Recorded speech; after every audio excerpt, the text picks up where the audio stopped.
Bismillahirrahmanirrahim. Bismillahirrohmanirrohim. Assalamualaikum warahmatullahi wabarakatuh. Sahabat beriman yang dirahmati Allah, kitab suci Al-Quran itu merupakan salah satu mukjizat yang diturunkan oleh Allah Subhanahu wa Ta'ala kepada Nabi besar kita Muhammad Sallallahu Alaihi Wasallam.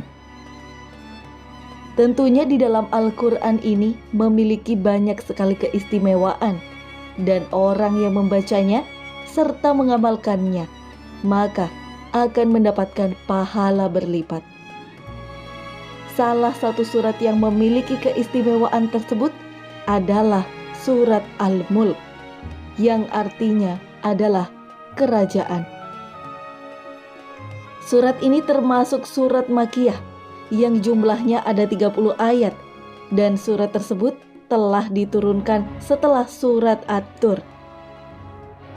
Dalam suatu riwayat dikisahkan bahwa ada orang-orang yang batal disiksa di dalam kuburnya karena ia semasa hidupnya di dunia selalu membaca surat Al-Mulk.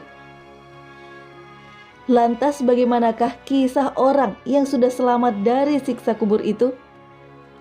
Adakah anjuran dari Nabi Muhammad Sallallahu Alaihi Wasallam untuk mengamalkan surat Al-Mulk ini? Dan kapan waktu yang terbaik dalam membaca surat tersebut? Simak video ini sampai akhir agar pemahaman kita tidak sesat. Dari Mufsair Ibnu Katsir sudah menerangkan, dan Imam Ahmad mengatakan, lalu menceritakan kepada kami Hajjaj Ibnu Muhammad dan Ibnu Ja'far. Keduanya mengatakan bahwa ia telah menceritakan kepada kami Syu'bah dari Qatadah, dari Abbas Al-Jusyami, dari Abu Hurairah radhiyallahu an, dan Rasulullah sallallahu alaihi wasallam pernah bersabda, sesungguhnya di dalam Al-Quran terdapat suatu surat yang berisikan 30 ayat dan dapat memberikan syafaat bagi pembacanya hingga ia mendapatkan ampunan, yaitu Tabarakalladzi biyadihil mulk, surat Al-Mulk. Arba'ah telah meriwayatkan hadis tersebut melalui Syu'bah dengan sanad yang sama,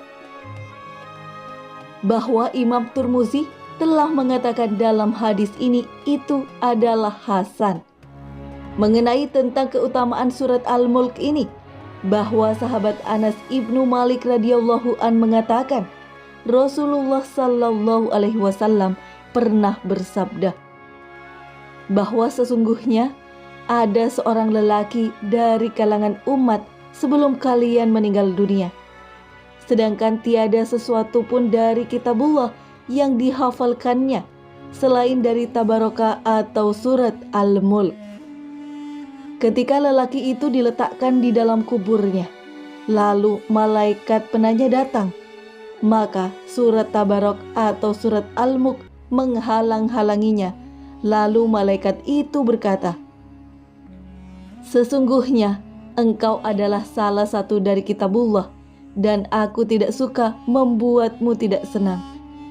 Tetapi aku tidak mempunyai kuasa bagimu, bagi dia, dan juga bagi diriku terhadap sesuatu kemudaratan dan juga suatu kemanfaatan. Jika engkau hendak membela orang itu, maka segera menghadaplah kepada Allah Subhanahu wa Ta'ala dan minta syafaat darinya buat dia. Maka surat itu berangkat menuju ke hadirat Allah Subhanahu wa Ta'ala, lalu berkata dan memohon kepada Allah, ya Tuhanku, sesungguhnya si fulan dengan sengaja memilihku di antara kitabmu. Lalu ia mempelajariku dan membacaku serta menghafalkan aku. Apakah engkau akan membakarnya dengan api, sedangkan aku berada di dalam rongganya? Jika engkau berkehendak untuk mengazabnya, maka hapuskanlah terlebih dahulu aku dari kitab-Mu. Lalu Allah Subhanahu wa Ta'ala berfirman, aku lihat engkau marah. Surat itu menjawab, sudah seharusnya aku marah. Maka Allah Subhanahu wa Ta'ala berfirman, sekarang pergilah kamu. Sesungguhnya aku telah menyerahkannya kepadamu dan aku mengizinkan kamu untuk memberikan syafaat kepadanya. Lalu surat itu kembali dan mengusir malaikat penanya itu. Lalu lelaki itu bangkit lagi dalam keadaan senang hati tanpa mengalami suatu siksaan sedikit pun dari malaikat tersebut.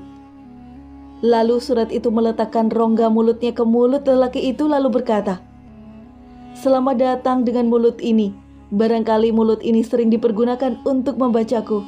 Dan selamat datang dengan dada ini yang telah dipakai untuk memuatku. Dan selamat datang dengan kedua kaki ini. Barangkali kaki ini juga sering ia pakai untuk berdiri membacaku. Surat tersebut telah menghiburnya pada saat dalam kuburnya, karena khawatir apabila ia dalam keadaan kesepian dan merasa ketakutan. Lalu Anas bin Malik melanjutkan bahwa setelah Rasulullah SAW telah menceritakan kisah tersebut, maka tiada seorang pun, baik anak kecil, orang dewasa, budak, atau orang yang sudah merdeka, melainkan telah mempelajari serta menghafalkannya.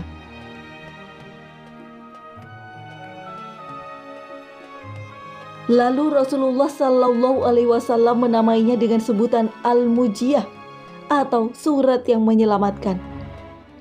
Sahabat beriman yang dirahmati Allah, kisah syafaat atau surat Al-Mulk ini juga dikisahkan oleh Ibnu Abbas menceritakan bahwasanya ada salah satu sahabat Nabi SAW yang telah mendirikan tenda di dekat sebuah kuburan, padahal ia tidak mengetahui bahwasanya tempat tersebut itu adalah kuburan. Lalu ia telah menyadarinya bahwa tempat tersebut adalah kuburan seseorang. Dan mendengarnya ia sedang membaca surat Al-Mulk hingga hatam.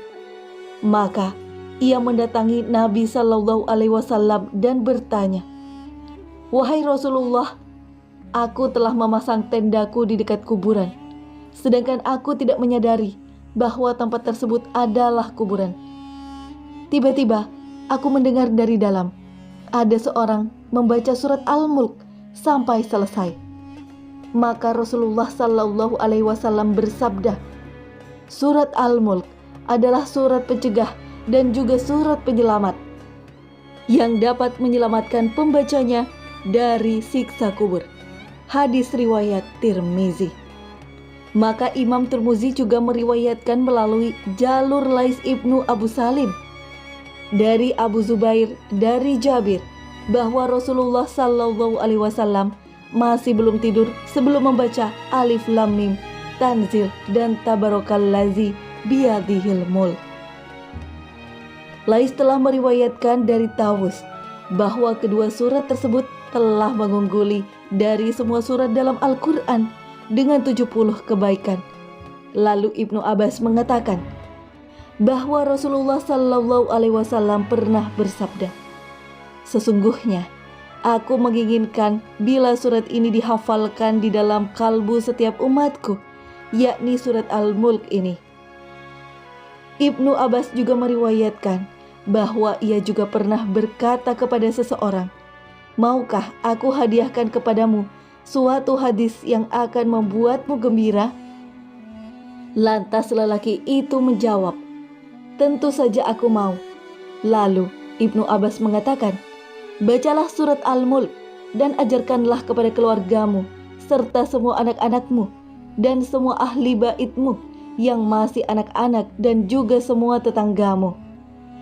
Karena sesungguhnya surat Al-Mulk ini adalah surat yang menyelamatkan dan yang telah mendebat atau membela pembacanya kelak di hari kiamat pada saat dihadapkan kepada Tuhannya, dan memohon kepadanya agar menyelamatkan dari azab neraka dan juga menyelamatkan penghafalnya dari siksa kubur. Sahabat beriman yang dirahmati Allah, itulah sedikit penjelasan mengenai keutamaan dari surat Al-Mulk. Dari beberapa penggalan kisah di atas, maka benarlah bahwa surat tersebut telah memiliki banyak keistimewaan bagi para pembacanya dan yang menghafalkannya. Salah satunya yaitu dapat membantu bagi pembacanya pada saat di alam kubur. Hal ini sebagaimana sabda Rasulullah Sallallahu Alaihi Wasallam. Sungguh surat di dalam Al-Quran yang ayatnya ada 30 dapat memberikan syafaat untuk orang yang telah membacanya. Maka ia diampuni, yakni surat Tabarakalladzi biyadihil mulk, dari hadis riwayat Ahmad, Abu Daud, Tirmizi, An-Nasai, dan Ibnu Majah. Sedangkan di waktu yang sangat dianjurkan pada saat membaca surat ini adalah waktu sebelum tidur dan pada hari Jumat. Hal ini sebagaimana yang sudah dikatakan oleh Imam Tirmizi yang telah meriwayatkan bahwa Rasulullah Sallallahu Alaihi Wasallam masih belum tidur sebelum membaca Alif Lam Mim Tanzil dan Tabarakalladzi biyadihil mulk. Semoga dengan adanya video ini bisa menjadi informasi bagi kita sehingga kita dapat mengamalkan ayat ini seperti yang sudah Rasulullah Sallallahu Alaihi Wasallam ajarkan. Sesuai dengan janji Rasulullah, bagi yang mengamalkannya maka akan mendapatkan keselamatan dari pedihnya siksa di alam kubur. Amin ya Rabbal Alamin. Demikianlah yang bisa saya bagikan. Semoga bermanfaat untuk kita semua. Jika terdapat kesalahan dalam menyampaikan hal ini, admin mohon maaf. Itu merupakan kesalahan dari admin sendiri. Dan jika ada benarnya, itu murni datangnya dari Allah Subhanahu wa Ta'ala. Wassalamualaikum warahmatullahi wabarakatuh.